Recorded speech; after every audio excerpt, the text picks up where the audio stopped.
అసలు గ్లోబల్ వార్మేషన్ అంటే ఏంటో తెలుసా సార్ మీకు? డిఫెన్స్ లాయర్ సోమశేఖర్ గారు. నా పేరు సోమశేఖర్ కాదు. సుశీల్ ద్వారకా ప్రసాద్ గారు. ద్వారకా ప్రసాద్ వాడవుడు. ఈ రోజు సొసైటీలో ఉన్న ప్రాబ్లమ్స్ గురించి ఆలోచిస్తుంటే నాకు గూస్ పింపుల్స్ వస్తున్నాయి సార్. అసలు గూస్ పింపుల్స్ గురించి ఆలోచిస్తుంటే మళ్ళా గూస్ పింపుల్స్ వస్తున్నాయి సార్. ఉన్నోళ్ళు లేనోళ్ళు ఒక జాగాలో ఉండద్దా సార్? మీరున్నారు కదరా. కానీ మేము లేనోళ్ళం కదా సార్. కోర్టులో ఉన్నోళ్ళు లేనోళ్ళు అనే తేడా ఉండదు. ఎందుకు ఉండదు సార్? ఇప్పుడు కోర్టులో ఉన్నోళ్ళు అందరూ ఈడు ఉన్నారు, మరి లేనోళ్ళు లేనట్టే. చూసిర్రా సార్? లేనోళ్ళు అంటే ఎంత చిన్న చూపు.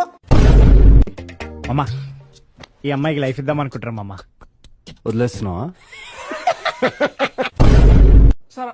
మీ తరఫున వాదించడానికి ఎవరైనా ఉన్నారా? మా కేసు మేమే వాదించుకుంటాం యువర్ ఆనర్. తీర్పు కూడా మీరే ఇచ్చుకోండిరా. రే మనం ఎందుకు ఇక్కడ వెళ్ళిపోదాం రండి. ఇచ్చేయండి సార్, బెయిల్ ఇచ్చేయండి. బెయిల్ అంటే ఇవ్వండి రా. బెయిల్ అంటే ఇవ్వండి. లాయర్ గారు చెప్తున్నారు కదా.